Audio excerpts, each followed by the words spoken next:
Continuer à examiner ces miracles scientifiques qui prouvent que le Coran est la révélation de Dieu.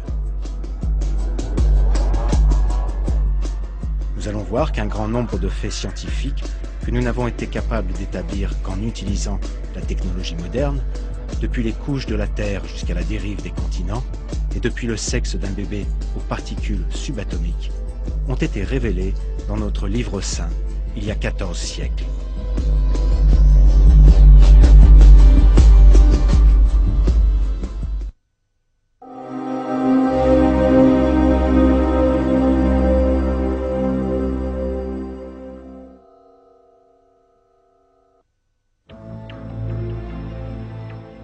La théorie du Big Bang, qui a été acceptée à l'unanimité par le monde scientifique au XXe siècle, prouve que l'univers est apparu dans une gigantesque explosion.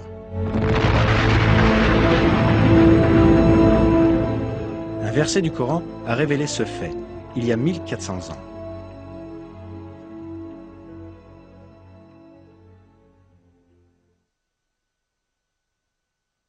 Ceux qui ont mécru n'ont-ils pas vu que les cieux et la terre formaient une masse compacte?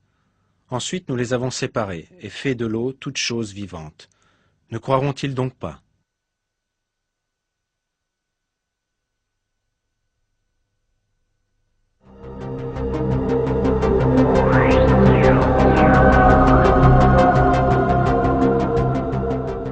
Le mot ratq, qui est traduit par former une masse compacte, signifie en arabe mélanger, fusionner dans le langage courant.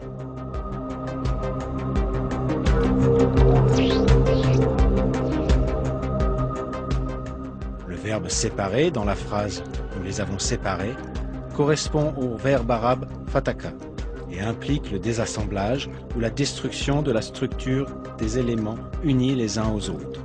Un fait scientifique très important est décrit ici, la séparation des cieux et de la terre.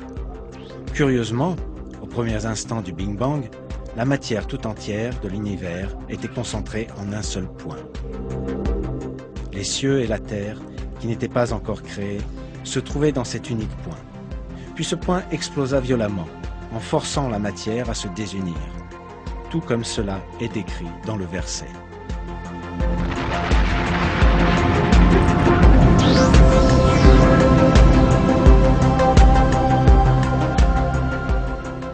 Les gens vivant il y a 14 siècles ne possédaient bien sûr pas les connaissances scientifiques ou la technologie leur permettant de savoir que la Terre, le Soleil, la Lune et les étoiles, et tout ce qu'ils voient ou tout ce qui est invisible dans le ciel, étaient initialement unis en un seul point.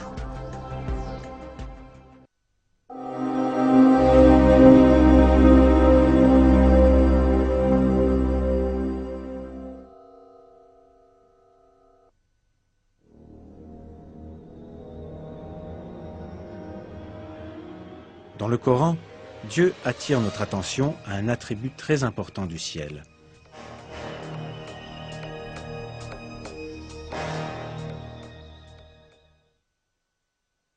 Nous avons fait du ciel une voûte protégée, et pourtant, il se détourne de nos signes.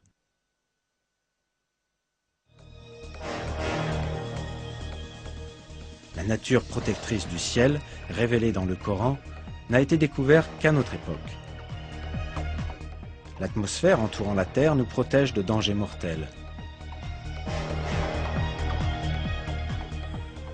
En détruisant de nombreux météores, gros et petits, lorsqu'ils s'approchent de la Terre, elle les empêche de tomber sur Terre et de blesser les êtres vivants.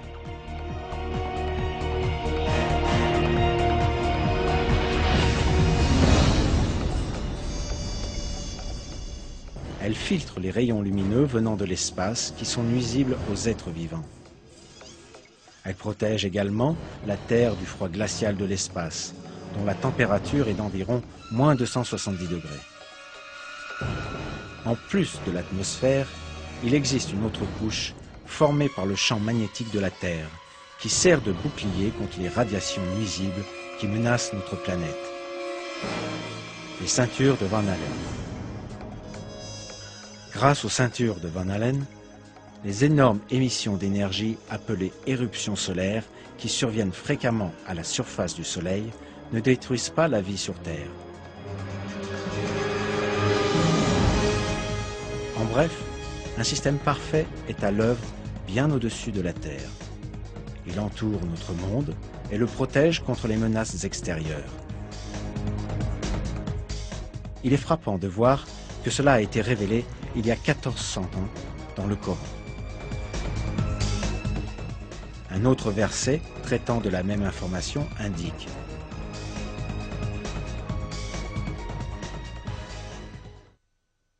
c'est lui qui vous a fait la terre pour lit et le ciel pour toit.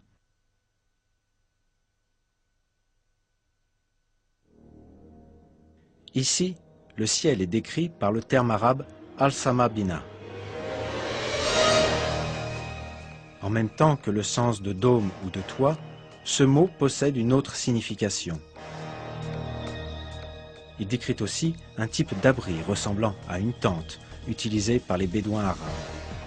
En décrivant le ciel comme une structure en forme de tente, le Coran souligne que c'est une forme de protection contre les éléments extérieurs.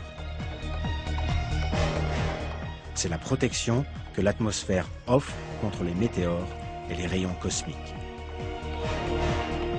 Tous ces faits montrent que cette information qui a été obtenue par l'humanité à la suite de longues recherches scientifiques a été communiquée dans le Coran il y a 1400 ans, quand il n'y avait aucun engin spatial ou télescope géant.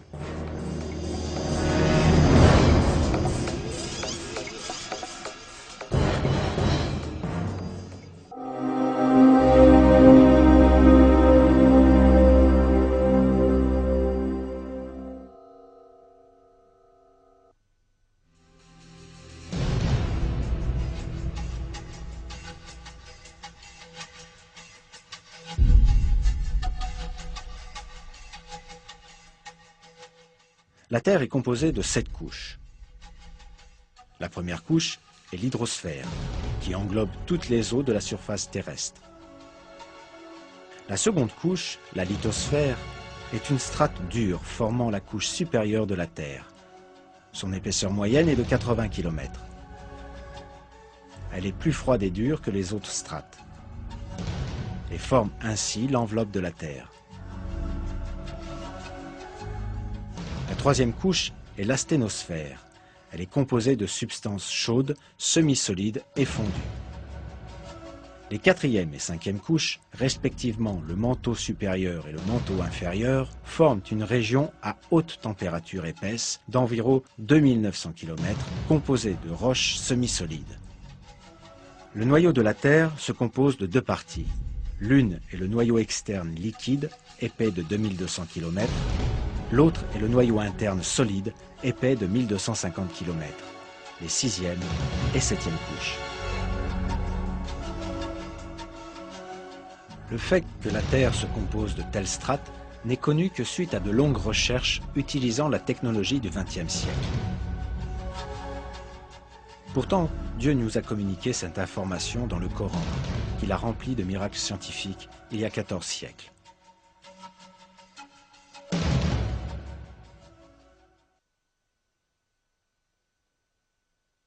C'est Dieu qui a créé 7 cieux et autant de terres. Entre eux, son commandement descend, afin que vous sachiez que Dieu est en vérité omnipotent et que Dieu a embrassé toutes choses de son savoir.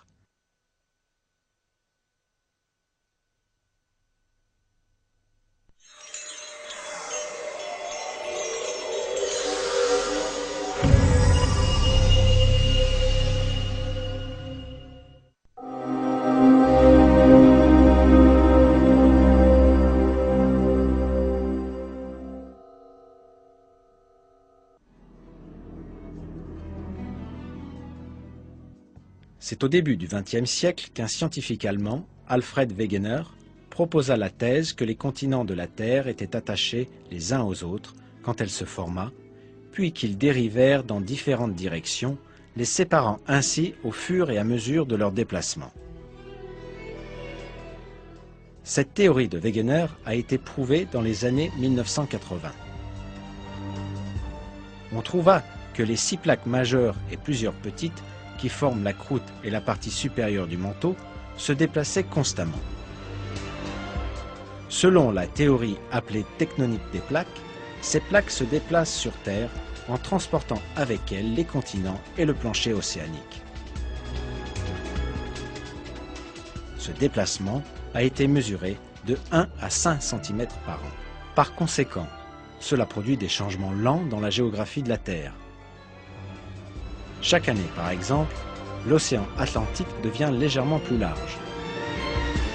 La science n'a découvert cela que très récemment. Le fait que cela a été révélé il y a 14 siècles dans le Coran est sans aucun doute un autre de ces miracles.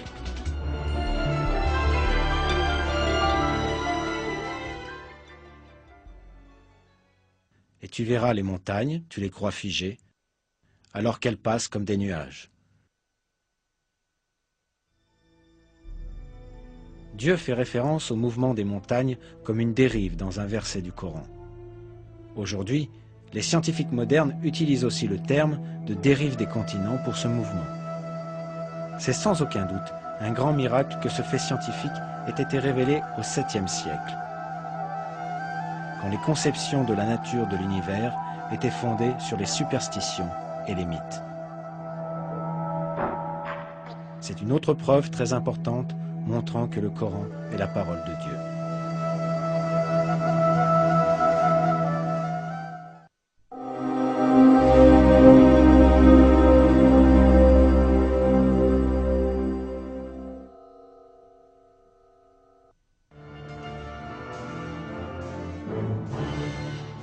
La couche externe de l'atmosphère de la Terre est composée d'un grand nombre de gaz et particulièrement d'oxygène. Cependant, les explosions d'énergie à la surface du Soleil provoquent les dispersions de certains de ces gaz dans l'espace. Les chercheurs ont obtenu la première preuve concrète de cela grâce aux navettes spatiales de la NASA. On observa pour la première fois le fait que la Terre subit une perte de matière depuis ses couches externes les 24 et 25 septembre 1998. En d'autres mots, 14 siècles après que cette information fut communiquée dans le Coran.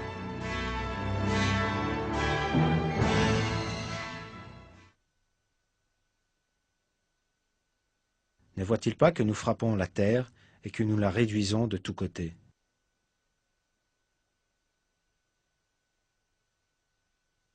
Ne voit-il pas que nous venons à la terre, que nous réduisons de tous côtés?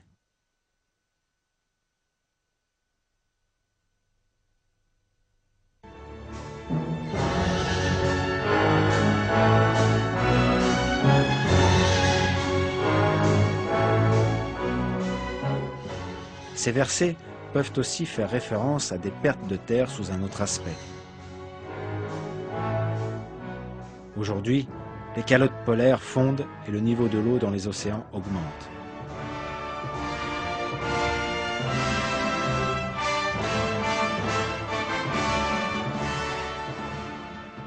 L'expression « nous la réduisons de tous côtés » dans les versets peut désigner les zones côtières qui sont recouvertes par l'eau.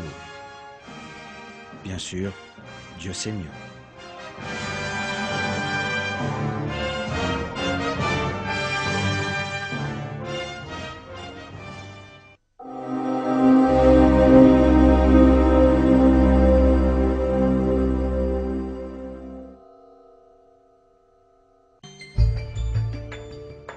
Le physicien britannique Paul Dirac, qui remporta le prix Nobel de physique en 1933, fit une découverte très importante.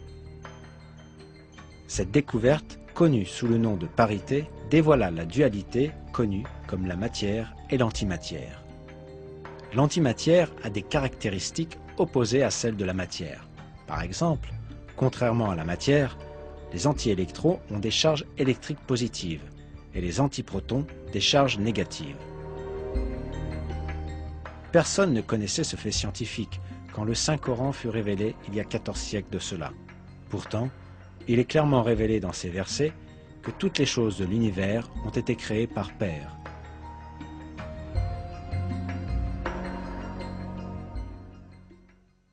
Louange à celui qui a créé tous les couples de ce que la terre fait pousser, d'eux-mêmes et de ce qu'ils ne savent pas.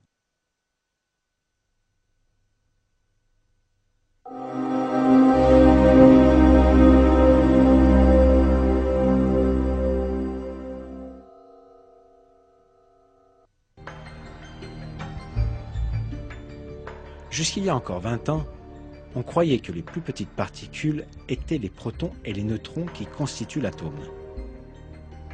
Mais les avancées de la science et de la technologie ont réfuté cela. On a réalisé que l'atome, considéré comme la plus petite unité de matière, pouvait être divisé en composants encore plus petits. Une branche spécialisée de la physique apparut afin d'étudier ces sous-particules et leur comportement particulier. La physique des particules. Les recherches de la physique des particules ont révélé que les protons et les neutrons qui composent les atomes sont en fait composés de sous-particules appelées quarks. Ce fait n'est apparu qu'au cours du dernier siècle, mais il fut révélé dans le Coran.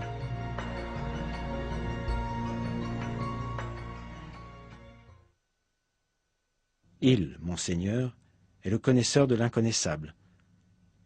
Rien ne lui échappe, fût-il du poids d'un atome dans les cieux comme sur la terre, et rien n'existe de plus petit ni de plus grand qui ne soit inscrit dans un livre explicite. Dans un autre verset, Dieu nous dit « Il n'échappe à ton Seigneur ni le poids d'un atome sur terre ou dans le ciel, ni un poids plus petit ou plus grand qui ne soit déjà inscrit dans un livre évident. »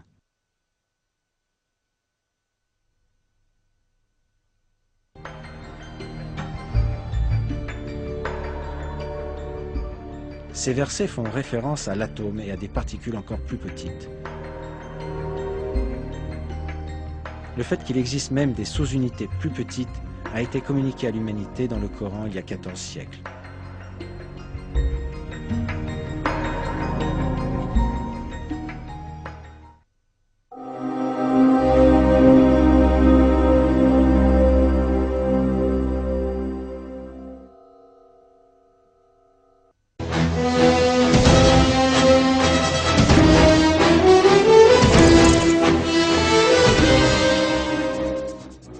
Le XXe siècle a vu de nombreuses grandes découvertes concernant les phénomènes célestes dans l'univers. L'une d'entre elles est le trou noir.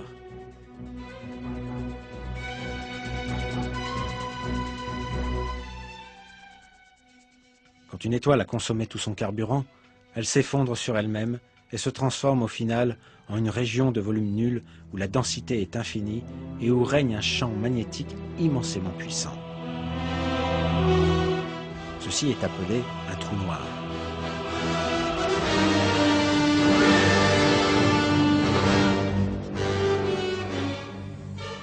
Nous ne sommes pas capables de voir les trous noirs, même avec le télescope le plus puissant, car leur force gravitationnelle est si puissante que même la lumière ne peut en réchapper.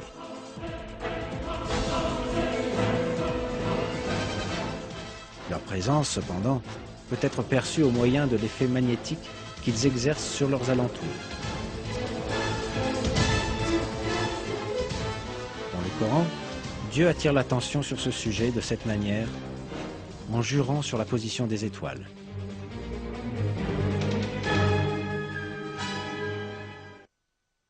Je jure par la position des étoiles dans le firmament, et c'est vraiment un serment solennel si vous saviez.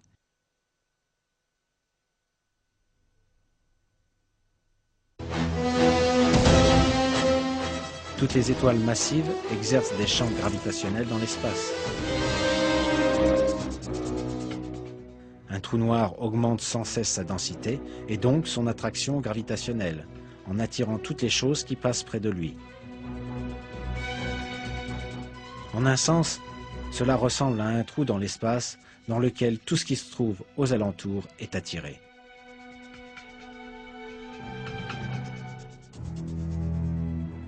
Cette information du Coran concernant les étoiles est aussi remarquable.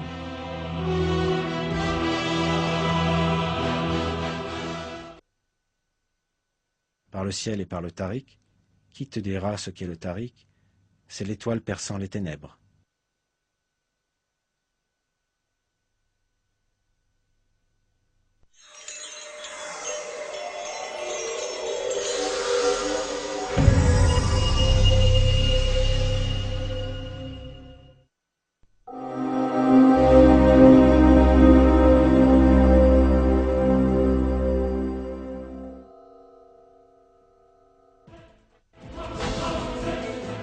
l'électricité. C'est une des plus grandes découvertes de l'histoire du monde. Elle illumine le monde entier au moyen d'ampoules. En fait, cette grande découverte était notée dans les versets du Coran il y a 14 siècles de cela.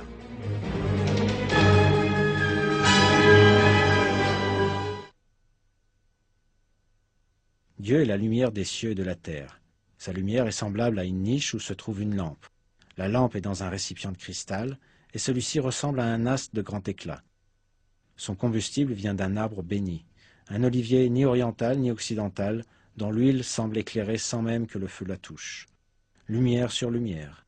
Dieu guide vers sa lumière qui il veut. Dieu propose aux hommes des paraboles et Dieu est omniscient.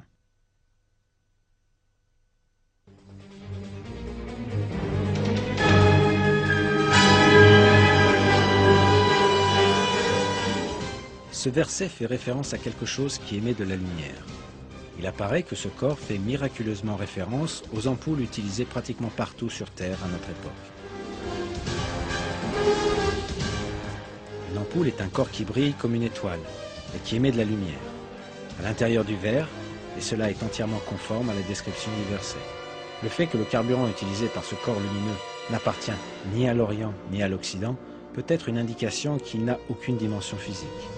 L'électricité, le carburant de l'ampoule, est en réalité dans une dimension d'énergie et non dans une dimension matérielle. Contrairement aux lampes à huile et au gaz, les ampoules brûlent sans feu, ce qui est en accord avec la description fournie dans le verset. À la lumière de toutes ces informations, on peut en déduire que ces versets font référence aux ampoules, une invention des plus importantes. Bien sûr, Dieu sait mieux.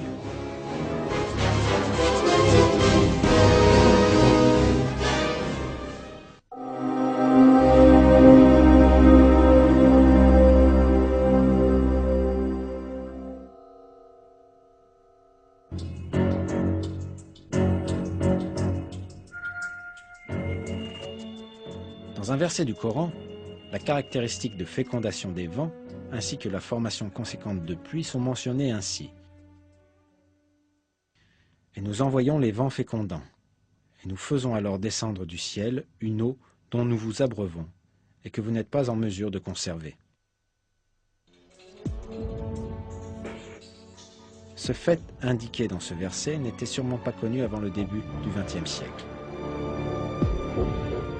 Jusqu'alors, la seule relation connue entre le vent et la pluie était que c'était le vent qui dirigeait les nuages.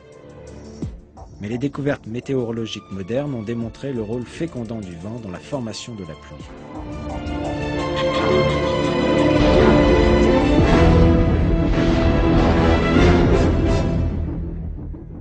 Selon ces découvertes, à la surface des océans et des mers, un grand nombre de bulles d'air se forment à cause de l'écume. Au moment où ces bulles éclatent, des milliers de particules minuscules, avec un diamètre d'1 millième de millimètre, sont expulsées dans l'air. Ces particules, appelées aérosols, se mélangent avec la poussière transportée par le vent depuis la Terre et elles sont portées jusqu'aux couches supérieures de l'atmosphère. Ces particules portées en altitude par les vents rentrent en contact avec la vapeur d'eau s'y trouvant. La vapeur d'eau se condense autour de ces particules et se transforme en gouttes d'eau.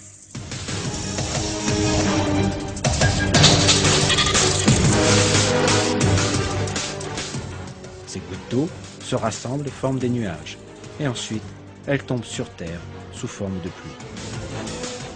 Pour résumer, la formation de pluie survient quand les vents fécondent les nuages avec les aérosols, de la même manière que ce qui a été révélé dans le Coran, à une époque où les hommes ne connaissaient pratiquement rien des phénomènes naturels.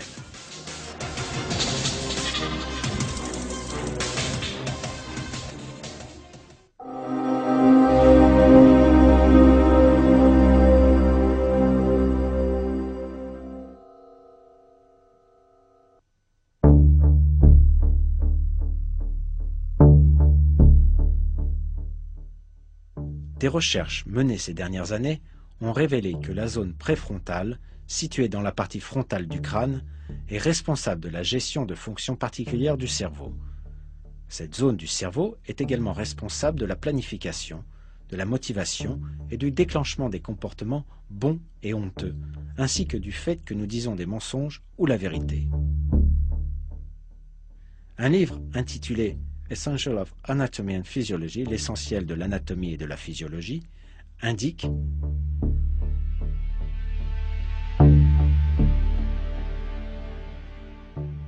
en relation avec son implication dans la motivation, on pense que la zone préfrontale est aussi le centre fonctionnel pour les agressions.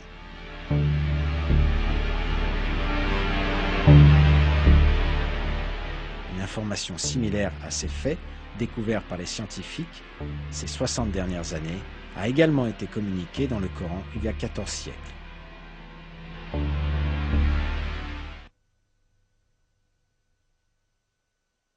Mais non, s'il ne cesse pas, nous le saisirons certes par le toupet d'un menteur, d'un pécheur.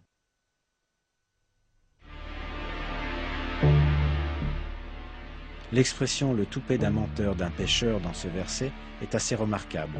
Cela démontre un parallèle proche des activités menées dans la partie frontale du cerveau.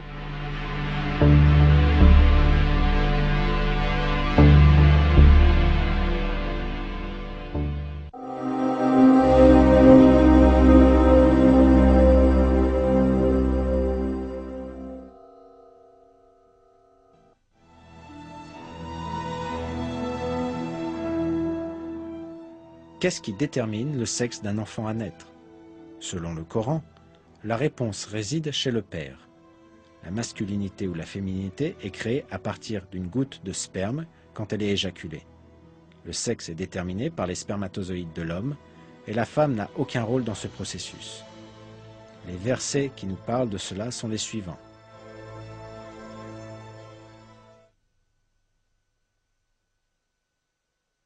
C'est lui qui a créé les deux éléments de couple, le mâle et la femelle, d'une goutte de sperme quand elle est éjaculée.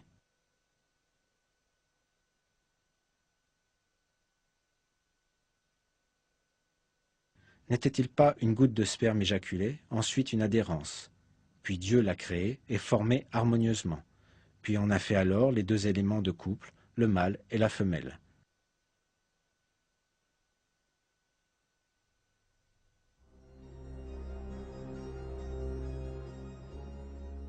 Les disciplines en développement de la génétique et de la biologie moléculaire ont validé scientifiquement la précision de cette information donnée dans le Coran.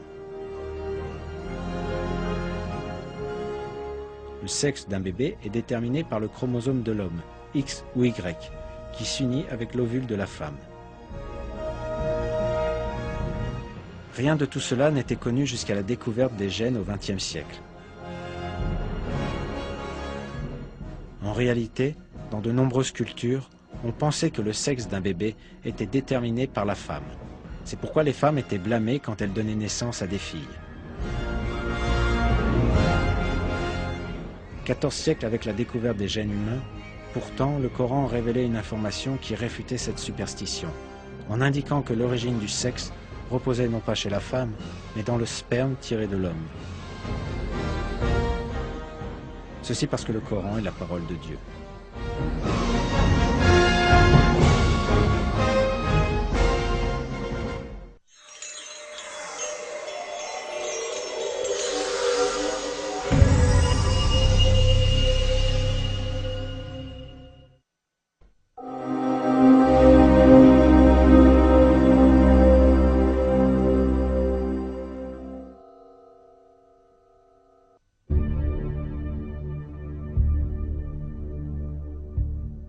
Quand le spermatozoïde de l'homme s'unit avec l'ovule de la femme, l'essence du bébé à naître est formée. Cette cellule unique est connue sous le nom de zygote. Elle commencera immédiatement à se reproduire en se divisant, et elle deviendra finalement un morceau de chair appelé embryon.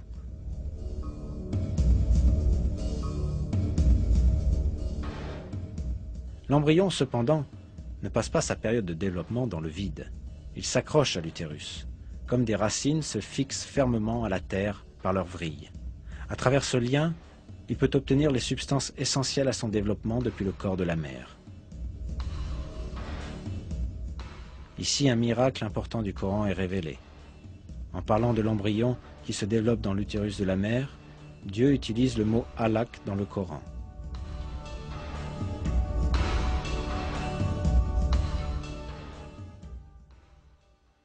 Lis au nom de ton Seigneur qui a créé l'homme d'une adhérence, alaq. Lis, ton Seigneur est le très noble.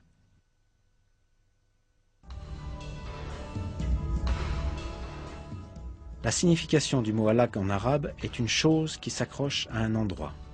Très certainement, l'utilisation d'un mot aussi spécifique pour désigner l'embryon se développant dans l'utérus de la mère prouve une fois de plus que le Coran est la parole de Dieu, le Seigneur de tous les mondes.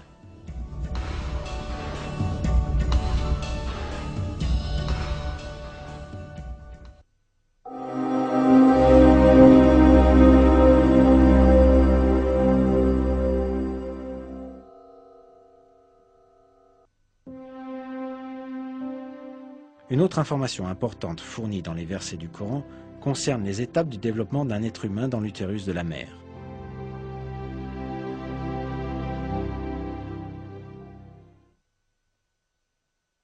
Ensuite, nous avons fait du sperme une adhérence, et de l'adhérence, nous avons créé un embryon. Puis de cet embryon, nous avons créé des os, et nous avons revêtu les os de chair. Ensuite, nous l'avons transformé en une toute autre création. Gloire à Dieu, le meilleur des créateurs.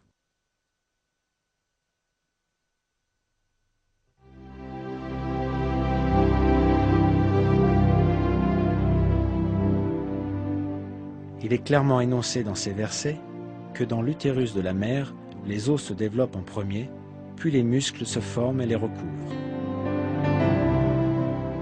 Jusqu'à très récemment, les embryologistes supposaient que les os et les muscles de l'embryon se développaient en même temps.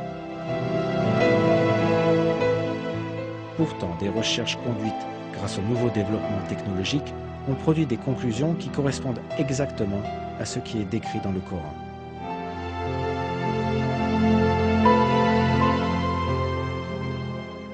D'abord, le tissu cartilagineux de l'embryon s'ossifie. Puis les cellules musculaires qui sont sélectionnées dans le tissu entourant les os se rassemblent et viennent recouvrir les os. Cet événement est décrit dans une publication scientifique intitulée « Developing Human », l'humain en développement, de cette façon. La forme du squelette détermine l'apparence générale de l'embryon au cours de l'étape de formation des os à la 7e semaine. Les muscles ne se développent pas au même moment, mais leur développement commence peu de temps après. Les muscles prennent position autour des os dans tout le corps et par conséquent, ils les habillent. Ainsi, les muscles prennent leur forme et leur structure bien connues. L'étape de l'habillage avec des muscles survient au cours de la 8e semaine.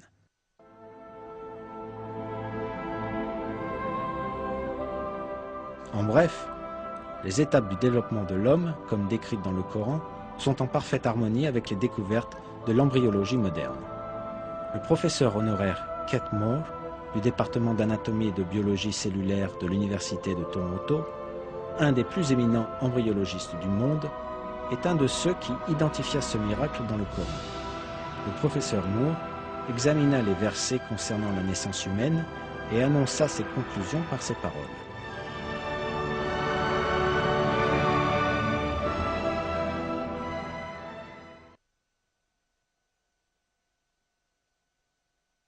Il m'a été très agréable d'aider à clarifier les indications du Coran concernant le développement humain. Il est clair à mes yeux que ces indications doivent avoir été communiquées au prophète Mohammed, paix et bénédiction sur lui, par Dieu ou Allah, car la plupart de ces connaissances n'ont été découvertes que plusieurs siècles plus tard. Cela prouve à mes yeux que le prophète Mohammed, paix et bénédiction sur lui, a dû être un messager de Dieu ou Allah.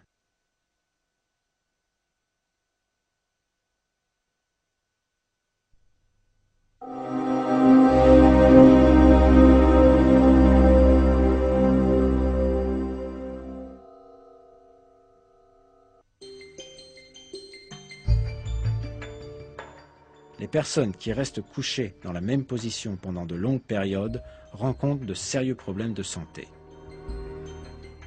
à cause de la pression constante exercée sur un endroit du corps quand on ne bouge pas pendant une longue période, les vaisseaux sanguins se contractent et ils peuvent se fermer totalement. Suite à cela, l'oxygène et les autres nutriments transportés par le sang n'atteignent plus la peau et celle-ci commence à mourir. Cela provoque l'apparition de plaies sur le corps. Ces plaies sont connues sous le nom de plaies du lit ou plaies de pression.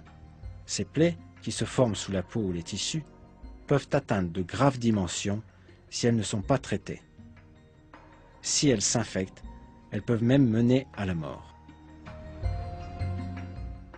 La chose la plus saine à faire, par conséquent, est de changer fréquemment la position du corps afin de réduire cette pression.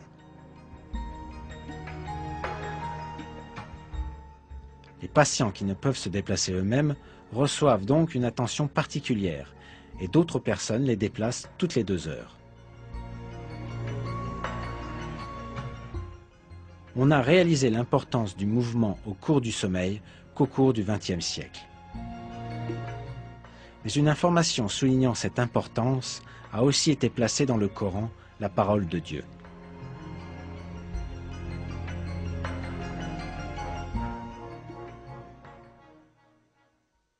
Et tu les aurais crus éveillés alors qu'ils dorment. Et nous les tournons sur le côté droit et sur le côté gauche. Le verset ci-dessus fait référence aux compagnons de la caverne, lesquels restèrent endormis pendant des centaines d'années. De plus, Dieu révèle également qu'ils bougeaient leur corps à gauche et à droite pendant leur sommeil. Le fait que ces données médicales qui ont été découvertes au cours de notre propre siècle étaient notées dans le Coran est sans aucun doute un autre de ces miracles.